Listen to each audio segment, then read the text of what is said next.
Então seja bem-vindo a mais um Corporate Business. Como sabe, o programa foi criado aqui no canal Acordo do Dinheiro para lhe levar a melhor informação financeira e fiscal. Todos os meses estamos aqui, eu, José Pedro Farinha e a Isabel Cipriano, para analisar matérias relevantes de cada mês. Ora, para este mês temos o Orçamento de Estado. Mas antes disso, vamos ao Vox Pop, ainda sobre esta matéria. Venha daí.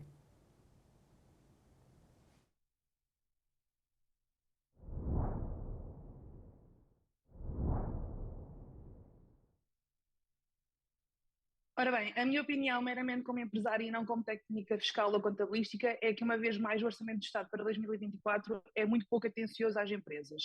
Na verdade, sinto que por vezes o meu país parece que me está a fazer um favor em eu ser empresária no meu próprio país, não é? Portanto, a proposta de orçamento para 2024 acaba por não trazer alterações significativas, na minha opinião, para as empresas. Aliás, se formos a ver entre linhas, poderá ainda piorar um pouco a situação. Um exemplo concreto é a tentativa de baixar o IRC, que é colmatada com o agravamento da taxa de tributação autónoma. Portanto, uma vez mais, muito pouca atenção às empresas que são o motor económico do país. Bem, é disto que nós gostamos. Gente sintética. Como já percebeu, a pergunta de hoje é a mesma esta que nós colocámos à Diana Ventura, que é, será que o Orçamento de Estado para 2024 salvaguarda os interesses das empresas? Nós temos aqui um gráfico que vai sendo atualizado em função da sua participação. Tem aqui o link em baixo. Bom, ora bem. Mas agora é hora de ouvirmos os especialistas que nós temos connosco. Como sabe, sistematicamente está aqui o José Pedro Farinha, que é o CEO da Betocnet, e também a Isabel Cipriano, que é presidente da Apotec. Mas esta semana trouxemos ali o senhor que também é conhecido, Paulo Carmona, que além de ser conhecido é meu amigo, que é o presidente da Comissão de Contribuintes. Não é? A Associação Portuguesa de Contribuintes. Bom, já vamos saber o que a Associação Portuguesa de Contribuintes pode conseguir fazer pela transparência fiscal e pela defesa do contribuinte.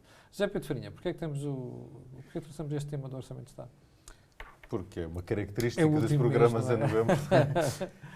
Porque nesta altura do ano as empresas devem começar a fazer também elas os seus orçamentos, ou já deviam estar a concluir também elas os seus orçamentos, e é muito importante conhecer as alterações fiscais que são introduzidas com o Orçamento de Estado. Neste caso temos o Orçamento de Estado um bocadinho esquisito, porque não se sabe bem o que é que vai acontecer, mas temos um Orçamento de Estado que introduz algumas alterações fiscais, não muitas, e, portanto, se calhar por isso a própria Diana diz que não há grandes alterações na vida das empresas, mas temos sempre aqui algumas alterações. E também nesta altura do ano importa perceber as alterações fiscais do último Orçamento de Estado, porque há coisas que ainda estamos a tempo de fazer e ainda não fizemos. Porque por isso é que eu dizia há bocado que é o último mês do ano.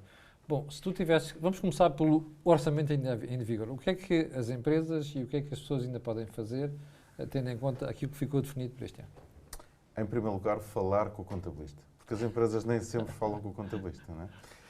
E ao falar com o contabilista importa olhar para os seus números, conhecer as suas contas, antecipar o que será o fecho do ano e perceber que benefícios fiscais é que ainda estão a correr, que investimentos é que têm que fazer e se vale a pena fazê-los este ano ou não fazer este ano, para aproveitar ao máximo os benefícios fiscais e toda a legislação fiscal em vigor, nomeadamente o CIFID, até fizemos aqui um programa sobre o CIFID, que vai ter uma alteração relevante. Não é? E, portanto, termina este ano aquela grande vantagem. Não quer dizer que não vai continuar, mas aquela grande vantagem termina este ano a majoração que pode ir até 50%. Exato. E, portanto, em vez de deduzirmos 32,5% do investimento na nossa coleta, em vez de deduzirmos 82,5%, só podemos deduzir 32,5%. Isso faz toda a diferença. Zé Pedro, isto é o que as empresas ainda podem fazer este ano. Então, e as alterações para 2024? Quais são os principais destaques? Então, temos uma alteração profundíssima nas tributações autónomas, porque reduzimos quase nada. Estava a ficar impressionado, profundíssima. Temos uma alteração relevante no incentivo, no benefício fiscal, no que diz respeito à valorização salarial, em que passamos de um aumento de 5,1 para 5, mas esta não é a alteração. A alteração é que deixamos de estar dependentes da Convenção Coletiva de Trabalho para obter este benefício, desde que não aumentemos o leque salarial. Isso mantém-se. E o leque salarial é a diferença entre quem ganha mais e quem ganha menos. O que estás a dizer é que é o gap entre quem ganha mais e quem ganha menos da empresa, não é? Logo, se uma empresa quiser dar um aumento de 5% a todos os trabalhadores, não vai conseguir ter este benefício fiscal. Porque o leque salarial aumenta, porque 5% aos que ganham mais é mais do que 5% do que aos que ganham menos. Portanto, temos que aproximar os que ganham menos dos que ganham mais, reduzir este gap. E há mais alguma coisa relevante? Não, Para vamos ver durante 2024. o programa. Sim. Bom, Isabel, podemos fechar o programa já aqui, não é? Total, é um manancial de alterações e benesses que o Governo resolveu dar para 2024. Camilo, não. Vamos aos números, são sempre giros. Pedi ali ao Vamos lá. Mauro que pusesse a imagem 1, só para a gente contextualizar o que é que estamos a falar, ou o que é que nos propomos falar. Então, e a imagem 1 é aquela que diz? Receita Taxa, fiscal. receita Ora, fiscal. se nós analisarmos o crescimento da receita fiscal desde 2018 a 2024, vamos ver que a receita que mais cresceu foi o IVA. Nós todos somos do tempo do IVA a 15%, depois a 17% e agora estamos Depois numa de taxa 19, normal de Depois passa 23%. para 23, ou para 21, depois a 23. Sim. Depois a maior receita a seguir ao IVA é o IRS, a seguido do IRC e depois todos os outros impostos Isabel, com menor temos ali uma expressão. subida brutal no IRS, não é? Se eu estou a ver bem. Sim, temos nos 2 últimos anos, sim. Sim. Ou seja, o último ano é a projeção para 2024 e a cinzento e a verde para o que era a receita fiscal do relatório do OES. São números do relatório Este é do aquele OES. momento em que se ouve na sala. Quer dizer, que é catrapum, veio aqui a conversa do Dr. Fernando Medina. É. Estamos a avaliar pelo IRS. É, isto não se porque- assuste, não se assuste. Camilo, porque é assim, há atualização dos escalões, ok, do primeiro ao quinto há redução de taxa, mas há alargamento de base, Sim. portanto há mais redução. Claro. Há a atualização do mínimo de existência, já conhecido, para 820 euros. Euros. Há também o ajuste à dedução das rendas para as habitações próprias e permanentes, que passa da módica quantia de 502 para 507,12. Ixi, caramba, isto é muito massa. Há o reforço dos limites do IRS jovem, que já te disse várias vezes e continuo a mantê-lo. Tenho dúvidas que seja isto que os jovens precisem para ficar no país, não é? Não acredito que sim. Já não vai haver a extinção do regime dos residentes não habituais, pelo menos até a final de 2024. Ou seja, prorrogou-se, alguém deve ter superado ali ao Sr. Ministro e ao Sr. Primeiro-Ministro que era um disparate fazer as coisas daquela Alguém, maneira. muitos alguém, a sociedade civil e não só, Ora bem. os especialistas. A questão é que, enquanto superou e foi ouvido, Estragou-se. a estragou-se a confiança e não sei se vamos conseguir recuperar o interesse daqueles que tinham projetado Exatamente. alterações diferentes. E, entretanto, Isabel, convém lembrar que aqui ao nosso lado, embora as tontices todas do governo espanhol também não favoreçam isto, tem uma vantagem, é que apesar de tudo, eles também estão a fazer tontices, senão a perda de Portugal seria maior, com mais uma agravante. É que a Grécia e a Itália estão a aproveitar aquilo que Portugal está a fazer para reforçar a captação deste tipo de Exatamente. talentos. E a Itália, apesar de estar um bocadinho mais longe, tem as suas atratividades Claro. enquanto indústria. Exatamente. Enquanto Portanto, estamos a criar aqui as condições para sermos menos competitivos face a estes Exatamente. países. É um bocadinho por aí. Eu pedi ao Mauro se pusesse a imagem 2. Vamos agora ver traduzido isto em IRS. Portanto, a atualização dos escalões e a atualização de taxas e vamos ver que a partir do 6º escalão nada muda. Nós tivemos a preocupação de ir buscar um ordenado médio em Portugal no valor de 1.358 euros. Que é o ordenado médio, neste momento. Exatamente. Sabendo nós que as médias valem o que valem, para um rendimento bruto do 6º escalão, ou seja, de 2.233 euros mês, estamos a falar de, em termos líquidos, para um sujeito passivo, de 1.496. Não há aqui qualquer melhoria a partir deste escalão para a frente. Ou seja, a malta acha que a partir deste escalão é tudo rico. E, portanto, não convém mexer no IRS. Exatamente. Portanto, Já vamos ouvir o Paulo Carmona daqui a pouquinho. Estou a vê-lo com aquela cara muito apreensiva, mas já vamos ouvi-lo sobre esta matéria. sabe que eu Mais, gosto dos números por uma razão muito simples. Os números não mentem. Exatamente, são imediatos, as pessoas percebem logo. Isso é uma vantagem muito grande. Mais pormenores, Isabel? Ora, o regime dos residentes não habituais já passámos por ele, portanto vamos ter a extensão de 2023 para o 2024. Há aqui uma clarificação ao nível do entendimento e aqui é essencial a postura que a Associação Portuguesa do Contribuinte vai fazer em defesa, porque, no fundo, acaba por estar dentro das missões, dos objetivos desta associação, que é a clarificação das despesas de educação. Ou seja, até aqui, as despesas incorridas com formação profissional dos sujeitos passivos não era considerada como despesa de formação. E o Orçamento de Estado vem clarificar que é e que deve ser incluída nas deduções. Isto foi pressão vossa, Paulo? Não, ainda não. Ainda não. Mas podia ser. Mas é positiva esta alteração. Mas é positiva, claro. Bom, e já agora quando tu olhas para o Orçamento de Justa. Estado, sim, quando olhas para o Orçamento de Estado e aquilo que é o forcing sobre os contribuintes, o que é que a Associação Portuguesa de Contribuinte tem a dizer sobre isto? Em relação ao orçamento, e naquilo que diz respeito à defesa do contribuinte, que é aquilo que nos move, não se vê aqui nada, não se vislumbra nada de diferente dos orçamentos anteriores. Há umas atualizações pequenas, aliás, como os anteriores oradores se referiram, mas não há, são questões pontuais. Agora, ainda existe muito trabalho a ser feito. O Estado, basicamente, limita-se a ir buscar fundos de receita para cobrir as suas despesas crescentes, sem limpar a casa. É um tema que a Associação a Associação acabou de nascer, portanto, mesmo que quiséssemos, ainda não temos qualquer género de influência nas decisões.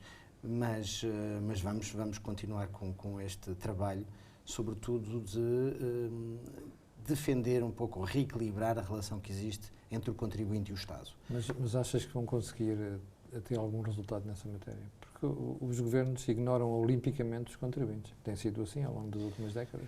Pois, mas não devia. Isso é óbvio que nós estamos a lutar contra muitos dos vícios instalados do tratamento que tem a autoridade fiscal em relação ao contribuinte, a autoridade tributária, até porque não são duas pessoas antagónicas de um lado e do outro. Há muitas coisas que podem ser feitas, sugestões de melhor execução, de facilidade no pagamento de impostos, no cumprimento das obrigações fiscais. Recordo que Portugal é o terceiro país da OCDE com mais dias despendidos a cumprir as obrigações fiscais, não faz sentido absolutamente nenhum. Nós sabemos, por parte de autoridades fiscais, aliás, temos no Conselho Geral ex-antigos secretários de Estado e até ministros, Carlos Lobo, Daniel Bessa, são pessoas que conhecem bem a máquina fiscal e são os primeiros a dizer que há muito que se pode ser feito na agilização do próprio tratamento e respeitar, porque depois também há um desequilíbrio. A autoridade fiscal tem armas que o contribuinte não pode ter. Eu fico muito entusiasmado de ver esses nomes aí, até sabendo que alguns deles já passaram por esta mesa. Mas o problema é que quando eles chegam lá, aqueles cargos esquecem-se completamente destas coisas. Mas isso é o síndrome do Terreiro do Paço. Exatamente. O síndrome do Terreiro do Paço foi um antigo governante que falou, com alguma graça, dizer, bom, nós chegamos ao governo cheio de ideias, cheios de projetos, cheios de boa vontade, e acredito que muitos deles com boa vontade, e depois de repente são ocupados pelo dia-a-dia, pelos assuntos correntes, apagar fogos, em linguagem corrente, e depois não se dedicam de facto àquelas coisas que são essenciais, e neste caso a melhoria ou uma harmonização, se é que é possível, entre a autoridade fiscal e os contribuintes que fazem o sacrifício de pagar impostos para o bem comum e que esse bem comum seja devidamente gasto. Deixa-me voltar ali ao José Pedro. José Pedro, nós olhamos para estes valores, nomeadamente aqueles que a Isabel estava a mostrar, e sabemos que em 2004 não vai ser muito diferente. Por exemplo, a grande retórica deste orçamento é vamos baixar os impostos. De facto, há alguns que baixam. O problema é que há outros que sobem, e sobem substancialmente. Ou seja, nós não conseguimos vislumbrar, orçamento após orçamento, qualquer ideia de estabilidade fiscal em Portugal. E esse é o grande problema que temos. Portanto, o que hoje é verdade, amanhã não é. Portanto, há bocadinho eu brincava aqui com o Paulo que não sabemos se este ano não temos 2 orçamentos, logo 2 alterações fiscais. Exatamente. E andamos sempre nesta incerteza, não é? E depois há aqui problemas crónicos. Eu gostava de voltar às tributações autónomas, porque, como sabem, é um assunto que eu gosto muito. É muito da tua preferência. E, portanto, eu agora que tenho aqui, quero pôr uma cunha ao Paulo, né? E já agora, Mauro, se pudesses pôr a imagem 3, porque no outro dia um amigo meu disse assim, o Camilo Lourenço é maluco, tu tens que ajudá-lo, porque ele diz uns grandes disparados. Porque alguém me disse que tu tinhas dito no teu programa que a taxa efetiva de IRC era 32%. Sim. Então vamos ver um exemplo por baixo, não é? Ele achava que não. Ele achava que mas não. Podemos dizer aos seus espectadores que é, já vamos ver. Ele achava que era 22,5, portanto 21 mais 1,5 de rama. Mas vejamos um exemplo muito básico de uma empresa que tem um lucro tributável de 3.500 euros, portanto vai pagar um IRC 17%, portanto que é o escalão mais baixo, que é outra coisa incrível, que o IRC agora tem escalões. É progressivo. E tem a aquisição de uma viatura também no escalão mais baixo, 22.500 euros. Esta empresa conseguiu comprar um bom carro e depois tem aqui uns gastos com seguro, combustível. Portanto, tem, já com a tributação autónoma para 2024, já com esta redução fantástica de taxa dos 10% para os 8,5%, vai ter uma taxa efetiva de 32,4% em 2024. Teria de 35% em 2023. Portanto, é só dizer, se o teu amigo estiver atento, é só olhar para aqui, para as contas que tu fizeste, para perceber que, afinal, não somos tão malucos assim. A taxa que incide é não mesmo somos que... tão malucos assim. E eu acho que ninguém se lembra porque é que apareceram as tributações autónomas. Portanto, e nós já tivemos cá o pai, o padrasto, aqui no programa, a falar das tributações autónomas. As tributações autónomas apareceram e a taxa inicial era 6,4%, que era precisamente 20% do valor do IRC, porque 20% destes gastos não eram aceitos como gasto fiscal, porque havia abusos. E havia empresas que tinham prejuízo e que tinham este tipo de gastos. Portanto, foi uma forma de penalizar essas empresas. Hoje temos tributações autónomas que podem ir até 32,5% sobre gastos aceitos e não aceitos fiscalmente, no que diz respeito às viaturas, e ninguém sabe explicar porquê. Portanto, Paulo, por favor, este é um pedido. Aqui está uma parte, isso é uma Paulo, parte... nós solicitamos a tua cunha, entre aspas, não é para cunha, ver se por exemplo, conseguimos mudar. Foi reportado, está a ser reportado, aliás, hoje em dia, o Tribunal Constitucional Alemão, sobre um processo que foi colocado por uma nossa congênere alemã, exatamente do Taxpayers Europe, em que o imposto que foi cobrado para o Covid estava a ser utilizado para, neste caso, a transição energética. E o Tribunal Constitucional chumbou. E o Tribunal Constitucional chumbou. E são muito 60 mil milhões de euros. Isto foi um processo iniciado pela nossa congênere. Porque, como estava a dizer muito bem, José Pedro, é que há impostos que são criados com um determinado fim e depois, de repente, vão por aí naquela ânsia de necessidade fiscal. O Estado vai lançar...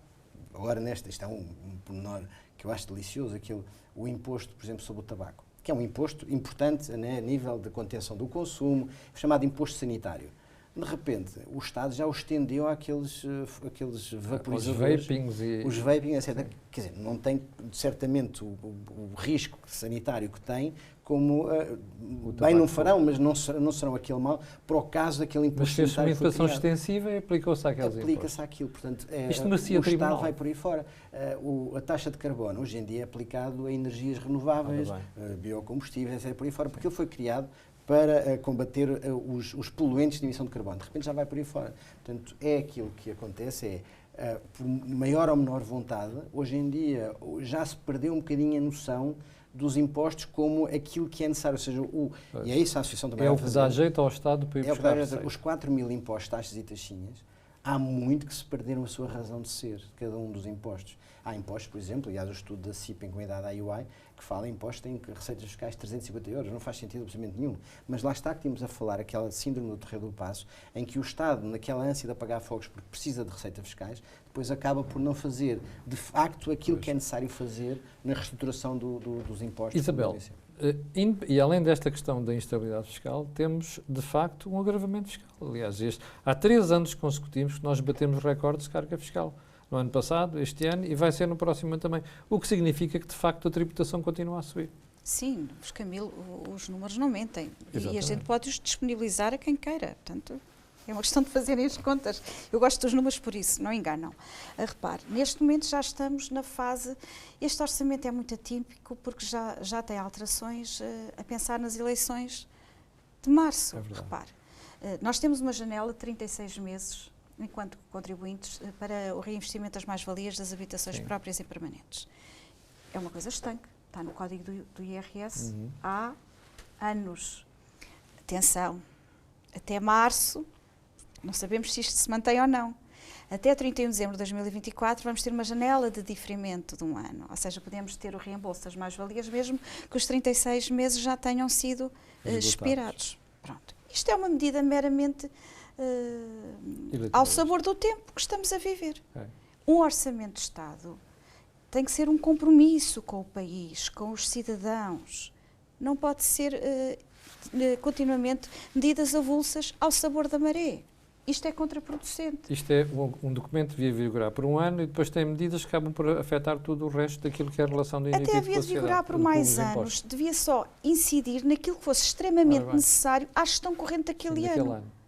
não medidas estruturais, porque isso não faz sentido. Não isso faz é pelo qualquer tipo sentido. Apesar de ser uma medida bem vista, repare, mas não faz qualquer sentido. Como a criação e implementação do cartão de mobilidade, que está também já neste Orçamento de Estado. Para quê? Para incentivar as empresas a comparticipar as despesas de mobilidade dos seus empregados. Vamos ver em que é que isto se vai materializar, porque ainda não sabemos. Isabel, pegando na questão de março haver eleições, e como dizia há bocado o José Pedro Farinha, nós corremos o risco de ter 2 orçamentos no próximo ano. Quer dizer, não é 2 orçamentos, mas é uma alteração orçamental que se vai traduzir num orçamento retificativo, com alguma probabilidade. Isto não pode fazer ou acentuar um compasso de espera por parte das empresas, nomeadamente em matéria de investimentos? Poderá. A vantagem é que é já para março. Essa é a nossa vantagem. Sim, mas o problema é que só vamos ter governo lá para junho. Sim. E depois mais alterações e fica o país praticamente quase um ano parado. Depois começa-se a pensar no orçamento de 2025. Isso é uma coisa que podia ser analisado, que é quanto é que custa ao erário público, ao país e ao desenvolvimento estes sucessivos compassos por via de admissões, não demissões, de modificações. Porque, repare, os países do norte da Europa, quando os governos se demitem ou ficam suspensos, a economia não abranda. Claro, porque existem acordos que vão para além daquele. Exatamente. Em Portugal, nós concentramos todas as decisões em matéria de orçamento de Estado. Que é um erro. Que é um erro. E este é que é o problema. Zé Pedro, ajudaria se houvesse aqui alguma espécie de acordo do regime nestas matérias mais importantes, que garantissem que, por exemplo, que se muda um governo agora não se vai correr a mudar o orçamento? É fundamental. Toda a gente se lembra da proposta do anterior governo, em que tínhamos um escalão previsto de descida de IRC. Sim, até aos 17%. Passaria de 21%, exatamente. E, portanto, tivemos imensos investidores estrangeiros que apostaram em Portugal porque sabiam que o IRC ia baixar para 19%, para 17%. E de repente mudou tudo. E de repente mudou o governo, mudou tudo. E, portanto, tem que haver esse compromisso. Se um orçamento anuncia que uma medida é para 3 anos, acho que não pode ser de ânimo leve que o próximo orçamento anule essa medida. E, infelizmente, temos visto essas alterações mesmo quando não muda o governo. Quando muda é mais compreensível, mas não é aceitável. Uma das alterações que tu tens referido, que é aquela questão dos carros elétricos. Sim, mas a fiscalidade automóvel é daqueles temas que dão mesmo prazer falar, mas só falar. Quando é para pagar é uma chatice, não é? É que todos os anos muda e não se consegue perceber. Ora se castiga os híbridos plug-in, ora se beneficia os híbridos plug-in. Agora temos uma redução de taxa das viaturas a combustão. Quer dizer, uma redução ridícula, porque continua a ser muito alto. E hoje sou um louco é que paga uma tributação autónoma de 32,5%, não é? Mas quando temos uma redução aí, temos a introdução, o ano passado, da tributação autónoma sobre os elétricos e, portanto, pior, porque quando há uma alteração relativamente à tributação automóvel, essa alteração tem sempre efeitos retroativos, porque aplica só aos gastos daí para a frente, mesmo que o bem já esteja no ativo da empresa. Portanto, a partir daí, as empresas nem podem fazer nada. Zé Pedro, nós estamos próximos do final do programa. Há mais algum ponto ainda que mereça ser referido no orçamento para 2024? Temos aqui um benefício fiscal novo que afeta IRC e IRS, que é a atribuição de casa aos trabalhadores, em que até ao limite da lei do arrendamento está isento de segurança social e de IRS. Esta pode ser uma medida interessante para que os trabalhadores, ao invés de pagarem IRS e Segurança Social para depois irem arrendar uma casa, possam ter este benefício e as empresas, se a casa for propriedade sua, podem acelerar a depreciação da casa, passando de 2% para 4%. Há aqui uma falta de equidade para uma empresa que vá arrendar uma casa para atribuir ao seu trabalhador, mas ainda assim... Devia ser contemplada também. Devia ter uma majoraçãozinha também, para que fosse justa, mas ainda assim continua a ser interessante o facto de estar isento de contribuição para a Segurança Social, em que há aqui uma poupança para a empresa relativamente ao pagamento de salário de 23,75%. Isabel, mais algum destaque mais? Não, Camilo. Sinceramente, é dos orçamentos do Estado que menos entusiasmo nos possa ter trazido. Mas, claro, o objetivo continua a ser o mesmo, que é buscar receita. Não, é que vemos os números a subir, mas não vemos medidas que possam dizer venham contribuir para se gerar riqueza no país. Exato, Há aqui duas coisas que é essencial fazermos a diferença. O Estado não dá dinheiro nenhum a ninguém. Somos nós que damos a outros ou a nós mesmos. Porque o dinheiro do Estado é pagamento do contribuinte. seja é dinheiro do contribuinte. É dinheiro do contribuinte. Portanto, o Estado, ao dar um subsídio, está a ir buscar a outro contribuinte. Portanto, não há aqui Isso é uma coisa que eu digo muitas vezes aos espectadores, que é nunca se esqueça que um subsídio é um imposto para alguém. E nós não vimos aqui incentivos a nada, a não ser subsídios. Exatamente. Paulo. Sim, surpresas nem boas, como dizem, não é? E de facto este orçamento não traz surpresa nenhuma, mas se calhar também ainda bem, porque uma pessoa tem medo. Recordo que os últimos 2, 3, 4 anos, as grandes vitórias do governo junto do crescimento económico, da vida das empresas, foi não ter feito nada. Ou seja, não há uma política do Estado dirigida às empresas nos últimos anos e mesmo assim as empresas conseguem criar riqueza. Uma questão, por exemplo, estamos a falar do ISP, aliás, esta mecânica que o Estado tem de esconder para impostos indiretos, que são socialmente injustos e cegos, nomeadamente, reparem, entre 2007 e 2015 o ISP não mexeu. Mesmo na Troika, o brutal aumento de impostos de Vítor Gaspar não tocou no ISP porque o FMI e o BCE e a União Europeia acreditam que o ISP, por exemplo, é um imposto que é lesivo da competitividade europeia. Qual foi a primeira medida que os senhores tomaram? Foi aumentar o ISP e esconder. Portanto, hoje o ISP, mesmo com todas as supostas medidas de apoio, está hoje em dia 6 cêntimos mais caro do que estava em 2015, para esconder as questões de medidas. E depois vamos aos outros impostos indiretos. Paulo, mas estamos mesmo no fim.